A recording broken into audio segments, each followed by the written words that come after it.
remaweb.com.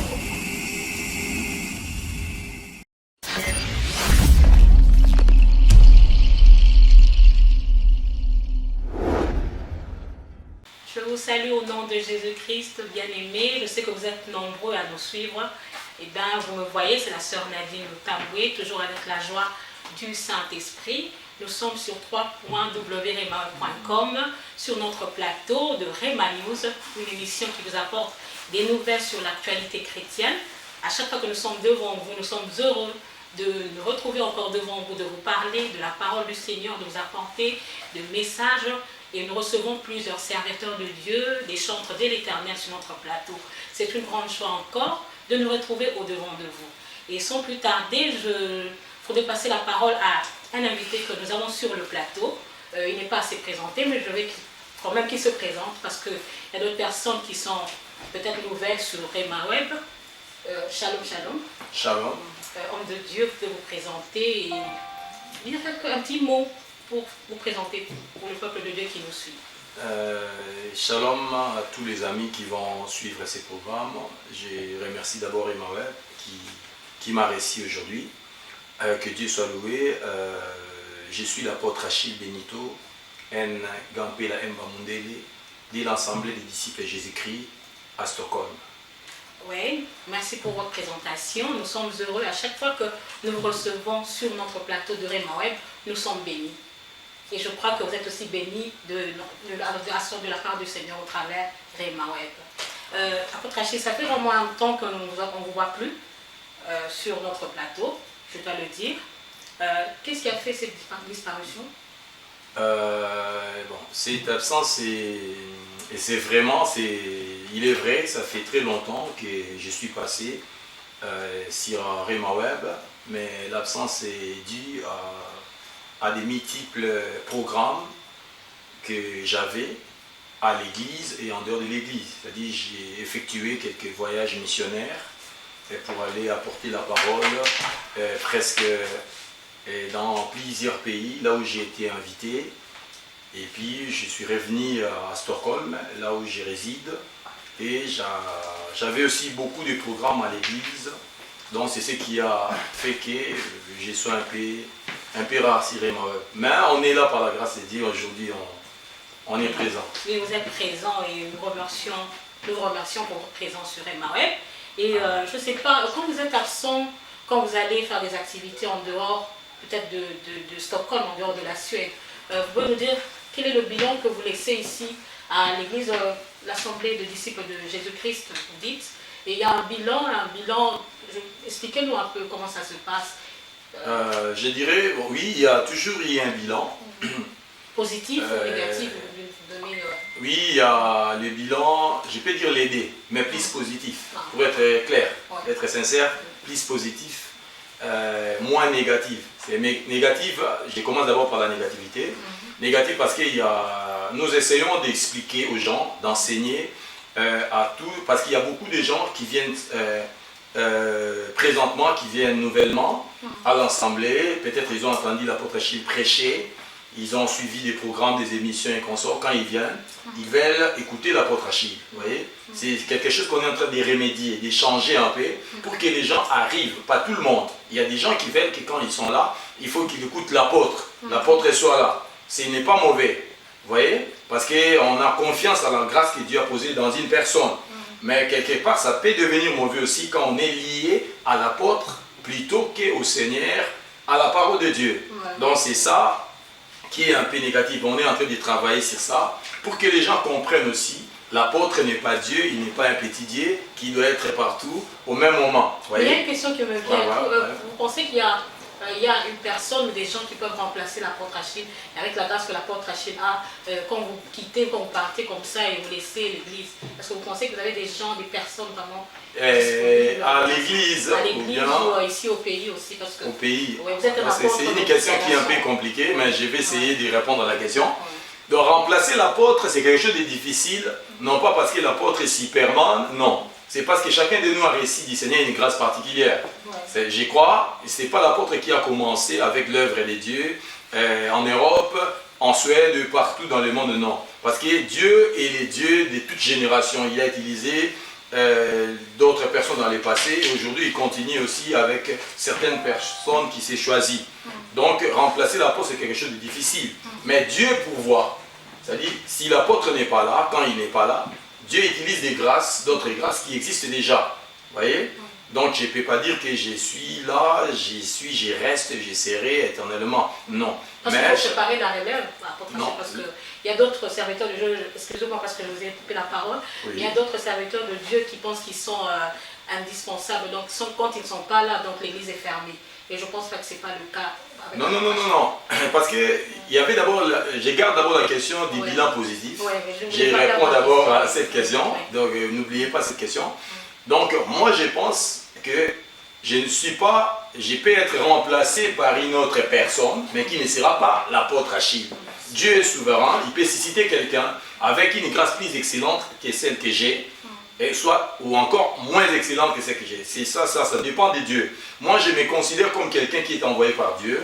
Ce n'est pas à moi d'achever toute la mission. Si Dieu juge bon de me garder jusqu'à la fin, vous voyez, de toutes choses, et c'est à Dieu de le faire. Mais si Dieu trouve que j'ai déjà accompli la part des missions qu'il m'a confiées, c'est là où Dieu va me retirer et susciter une autre personne, soit utiliser une autre personne. Et par rapport à l'église, je suis en train de préparer les gens, non pas pour me succéder, mais c'est pour continuer l'œuvre que le Seigneur nous a donnée. Parce que ce que moi je suis en train de faire, je suis en train de continuer la mission des apôtres et des prophètes de la Bible. Donc on essaye de ne pas garder les gens à nous, et pour que les gens deviennent nos adorateurs, pour qu'ils nous adorent, pour qu'ils soient des copies en miniature de l'apôtre Achille. Mais nous essayons de former des disciples pour les seigneurs. Vous voyez, quand l'apôtre n'est pas là, la parole est enseignée, les autres vont continuer. De la même manière que nous avons reçu la parole, non pas directement du Seigneur. Il y a eu un moment où on avait été enseigné par d'autres prédicateurs, parce qu'ils avaient été aussi enseignés à leur part, mais nous aussi, par la grâce, nous continuons à faire la même chose. Mais Dieu est capable de susciter qu'il veut, mais nous sommes en train de faire notre part. Comme la Bible dit, nous sommes ouvriers avec Dieu. Ouais. Là, moi, j'ai vraiment eu la bonne réponse, parce qu'il y a d'autres serviteurs de Dieu qui pensent qu'ils sont indispensables, donc quand ils ne sont pas là, les regards sont tournés que sur lui. Donc le regard doit se tourner sur Christ, bien sûr, mais moi je pense que vous avez des activités à l'église que vous préparez. J'ai une question, avez-vous des formations des serviteurs aussi? Pas seulement les serviteurs de l'église, de l'assemblée des disciples, mais d'autres serviteurs, des formations, peut-être que vous préparez dans le J'aimerais d'abord commencer par les bilans qui est positif, avant d'entrer dans... je pensais que vous allez continuer, mais vous avez... Non, parce que ça c'était une autre question qui parlait de la relève. Avant, vous m'avez posé la question de savoir s'il y a un bilan positif et négatif. Je vous avais dit les deux. Mais plus nous avons un bilan qui est positif. Le bilan est positif dans le sens qu'il y a vraiment un rendement, surtout qualitatif. C'est-à-dire, je vis que les gens qui assistent à des programmes de l'église, à des réunions de prière, des enseignements que nous organisons de temps en temps, et deviennent quand même matures, quelques-uns sont déjà devenus capables de défendre la parole de Dieu. Donc, ils sont des gens matures, des gens qui apprennent, ils savent maintenant faire la différence entre la vraie parole et une parole biaisée, et ils connaissent la doctrine. Donc, on a beaucoup travaillé plus d'abord sur les qualités des gens, la qualité qu'une personne peut avoir. Parce que quand on parle des bilans positifs ou bien de la croissance peut être définie en deux phases. Il y a la croissance qualitative qui parle de la qualité, la régénération, les caractères, les comportements d'une personne. Et de l'autre côté, nous avons la croissance qui est quantitative. En ce qui concerne la quantité, nous avons déjà dépassé le nombre que le Seigneur a laissé. Parce que le Seigneur Jésus lui-même avait 12 personnes. Vous voyez, il était Dieu, il avait 12 personnes. Mais quand on est plus, c'est déjà un pas vers la positivité. Ce n'est pas mauvais d'avoir une très grande église, parce que la Bible dit, quand le peuple est nombreux, cela fait la joie du roi. C'est-à-dire les gens viennent et les gens produisent des fruits. Et par rapport toujours au bilan, il y a des jeunes qui se marient à l'église. L'année dernière, on a eu 2 mariages. Vous savez, c'est difficile qu'il y ait des mariages à l'église. Dans la plupart des églises, il y a des coquibins, des coquibis, mais qui se disent des églises. Mais Dieu nous a fait cette grâce d'avoir des mariages à l'église, il y a plusieurs mariages à l'église, Aujourd'hui encore, on a encore des mariages, donc il y a plusieurs mariages. De temps en temps, il y a les jeunes qui se marient. Ce qui me donne de la joie, me fait du bien, c'est parce que la plupart des gens qui se marient à l'Assemblée, ce sont des jeunes. Souvent, ce sont des jeunes. Or, il est difficile de trouver facilement des jeunes qui se marient, donc des jeunes croyants en Christ qui se marient. Et ils ne se marient pas seulement, ils ont aussi des enfants, il y a des jumeaux, il y a de l'autre côté des enfants qui viennent à l'église, des nouvelles âmes qui s'ajoutent. Et je suis très content. Donc, il y a beaucoup de choses, beaucoup d'exemples que je peux énumérer pour parler du bilan qui grandit, qui est positif. Oui, en parlant, alors je continue avec ma question sur la formation. Parce que quand on vous suit, il y a plusieurs personnes qui vous suivent sur vos programmes, quand les apôtres parlent. Donc c'est le travail que vous faites, c'est pour toutes les nations. Donc il y a beaucoup de peuples, on voit des gens de l'Afrique, de l'Europe ici, de l'Asie qui vous suivent. Alors vous pensez faire un programme, je ne sais pas si vous avez ça dans l'avenir, pour les activités que vous organisez, pour former des serviteurs de Dieu, par exemple. Je ne sais pas si vous avez dans l'avenir, quel est vos projets personnellement pour ces œuvres. Bon, d'abord, par rapport au genre d'activité que nous comptons faire dans l'avenir, ou bien ce que nous faisons déjà,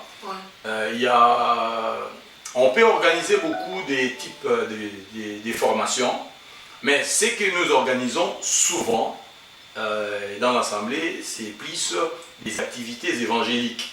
C'est-à-dire qui consistent d'abord à gagner les âmes, ce que nous organisons d'abord souvent, qui consiste à gagner des âmes pour le Seigneur, à les former et à les envoyer encore dans les champs, à les équiper. On va les équiper par la grâce, par le Saint-Esprit, au travers de nous. On les enseigne, qu'ils connaissent d'abord la parole.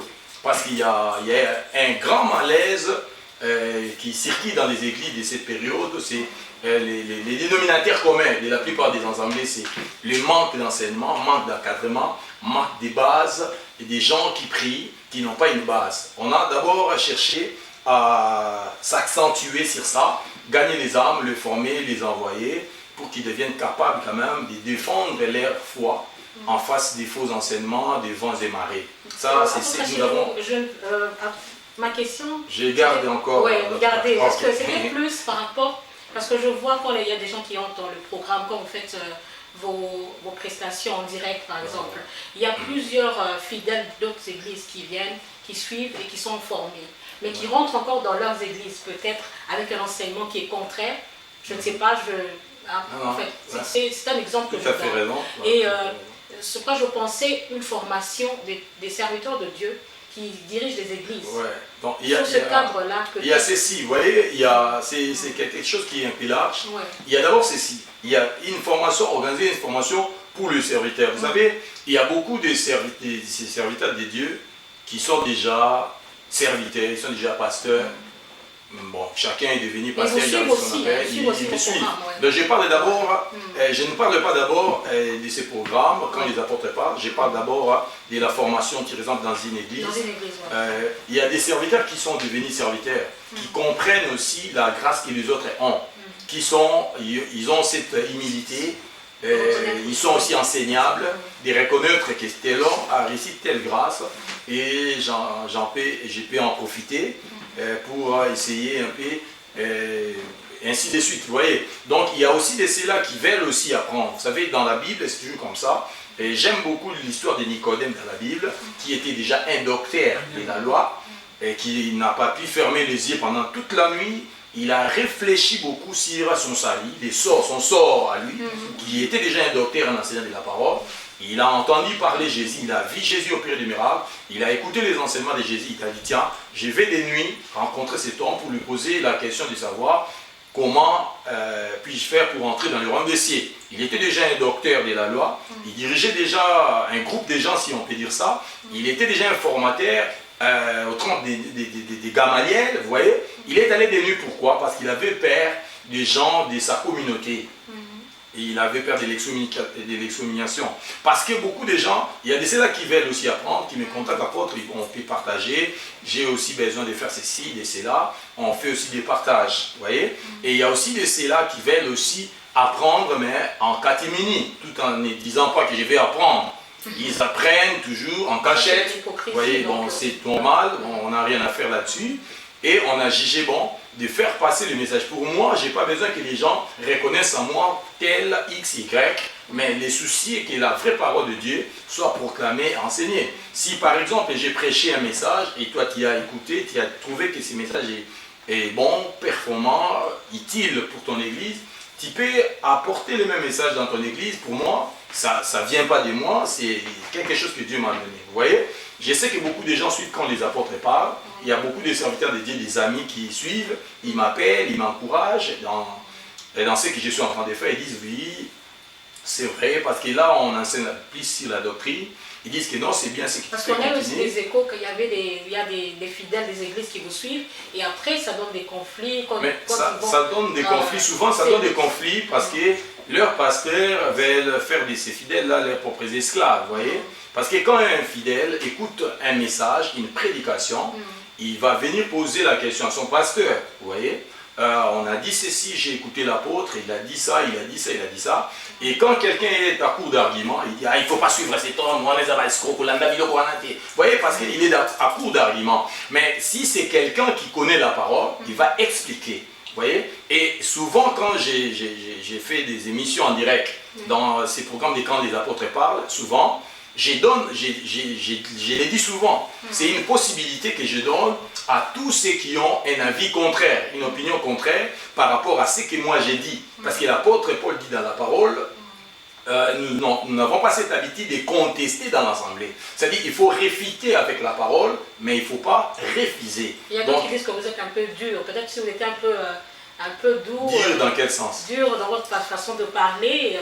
Donc, inviter les gens, peut-être avec douceur, il y a d'autres personnes qui viendront. Mais vous savez, la parole de Dieu, je ne sais pas être dur ou comment, je ne sais pas, mais il y a ceci, il y a la parole, on ne s'amise pas avec la parole de Dieu. Vous voyez, la Bible est d'abord, quand elle parle de Dieu, la Bible dit, Dieu, ne doutez pas, veillez à, c'est Dieu-là qui est un Dieu, qui a une bonté extrême, et qui est aussi sévère. La Bible présente Dieu d'abord comme quelqu'un de bon et de sévère. Voyez? La sévérité, c'est quelque chose de très précieux dans la vie d'un homme de Dieu.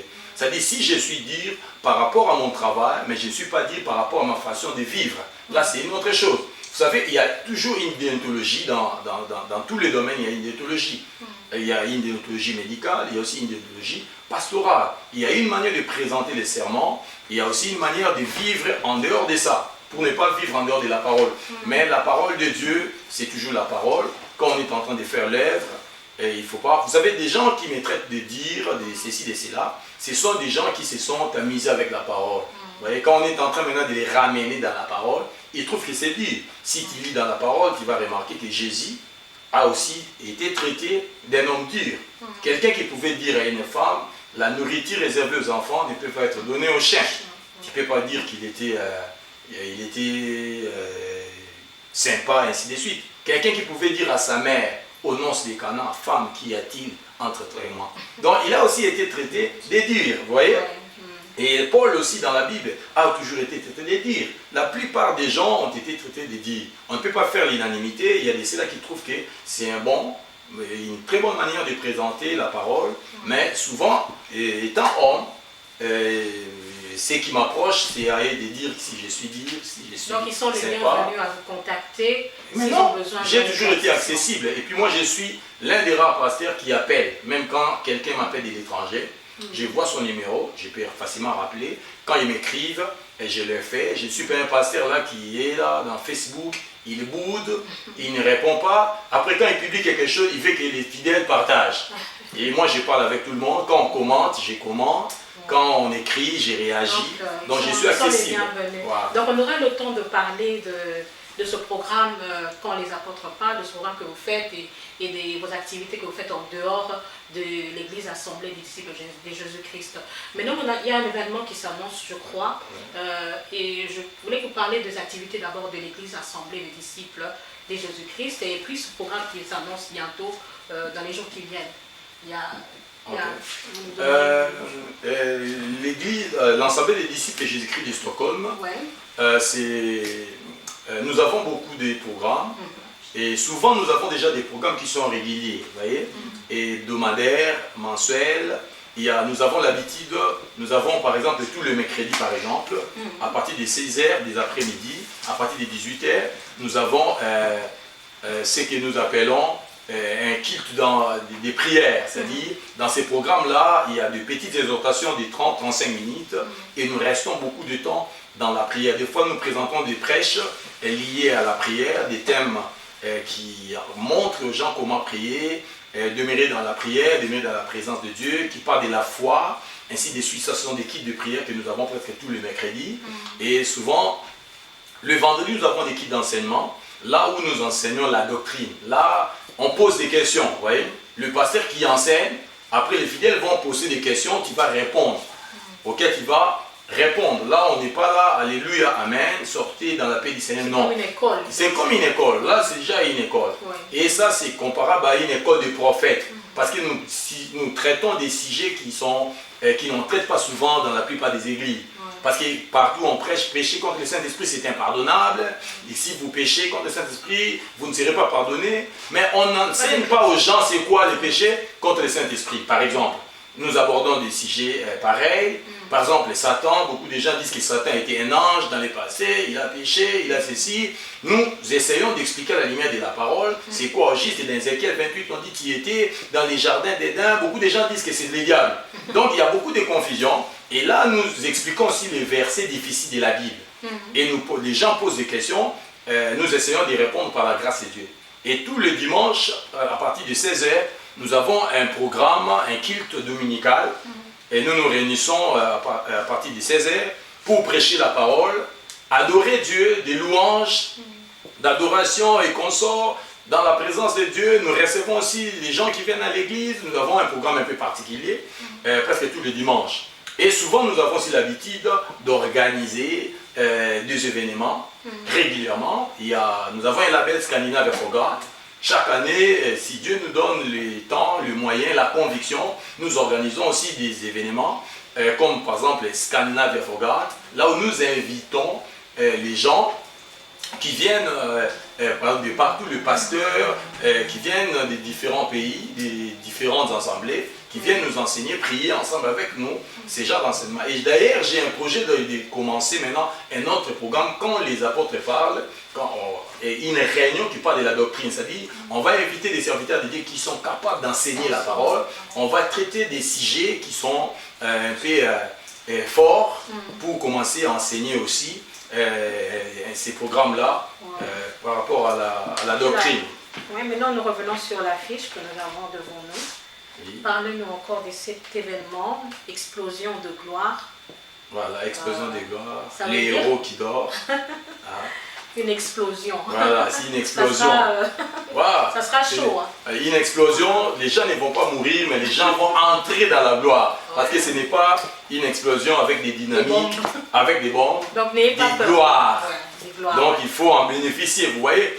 Et donc nous organisons ces programmes. Je ne sais pas si les bien-aimés vont prendre un peu l'affiche, essayer de prendre. On peut voir cette affiche partout sur Facebook.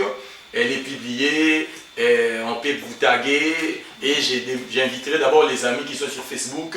Ils peuvent aussi partager, inviter aussi leurs frères et sœurs qui sont en Finlande, en Norvège, Danemark, à Göteborg, à Malmö, partout en Suède. En dehors de la Suède. En dehors de la Suède, ils peuvent venir, ils sont welcome. À l'Assemblée des disciples, nous organisons ces programmes. C'est-à-dire l'explosion des gloires, c'est un programme spécial que nous avons organisé à partir du 26, le 26 de ce mois de juillet, le 27, le 28 et puis le 30. Donc les samedis, on a trêve, on reprend les 30 qui est un dimanche. Donc je crois le mercredi, le 26 juillet, à partir de 18h, les jeudis le 27 à partir de 18h, le vendredi le 28 juillet à partir de 18h. Donc ce programme Explosion des gloires, comme nous venons de le dire, donc c'est la gloire de Dieu, nous avons contemplé la gloire de Dieu et nous serons remplis même de la gloire parce que nous déclarons par la foi, parce que nous croyons en Dieu que nous avons, qui nous a appelés.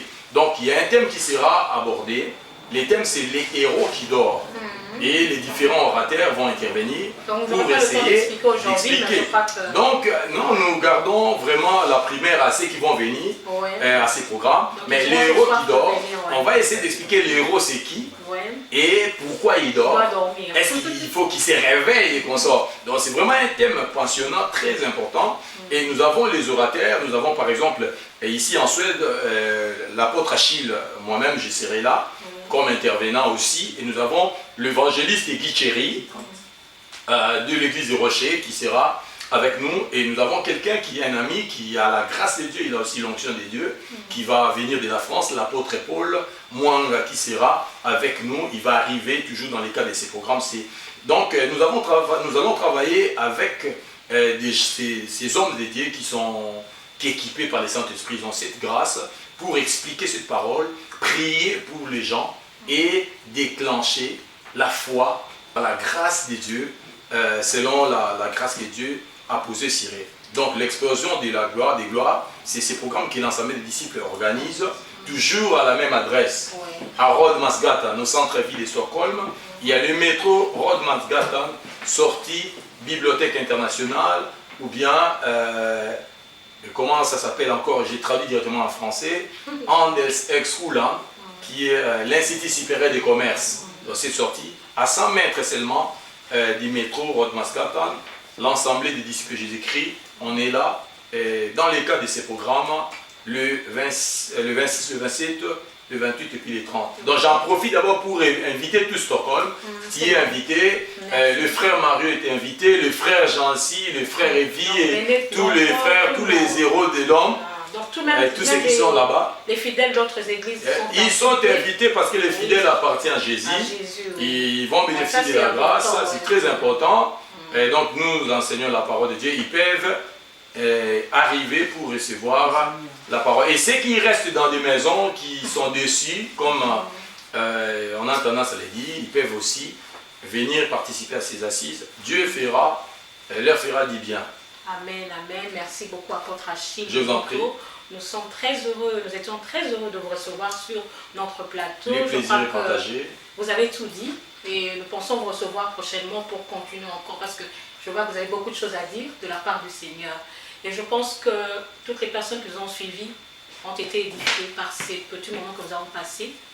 Et je ne sais pas, vous avez un mot, juste un petit mot pour la fin? Non, le mot de la fin c'est merci à vous, je vous remercie, je remercie RhemaWeb, tous les amis qui vont partager et inviter d'autres à ces programmes. J'invite tout Stockholm, toute la Suède, toute la Scandinavie à ces assises qui va vraiment apporter beaucoup de bonnes choses dans nos vies.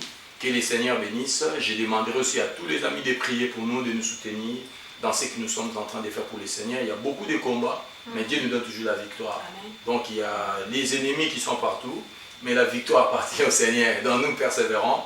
Nous avons l'onction de Dieu, nous croyons en notre Dieu qui dit 1000 tombent à ta gauche, 10 000 à ta droite. Tu ne seras jamais atteint parce que l'ennemi ne veut pas que la parole de Dieu soit prêchée, ne veut pas que les âmes soient restaurées, ne veut pas que les familles soient rétablies. Voilà pourquoi nous avons besoin de vos prières. Que le Seigneur bénisse tout le monde. Merci beaucoup. Dieu bénisse aussi. Amen. Nous vous remercions au nom du Seigneur Jésus-Christ. C'était la sœur Nadine Otarboué sur www.remaweb.com, Rema News. Nous vous aimons. Merci.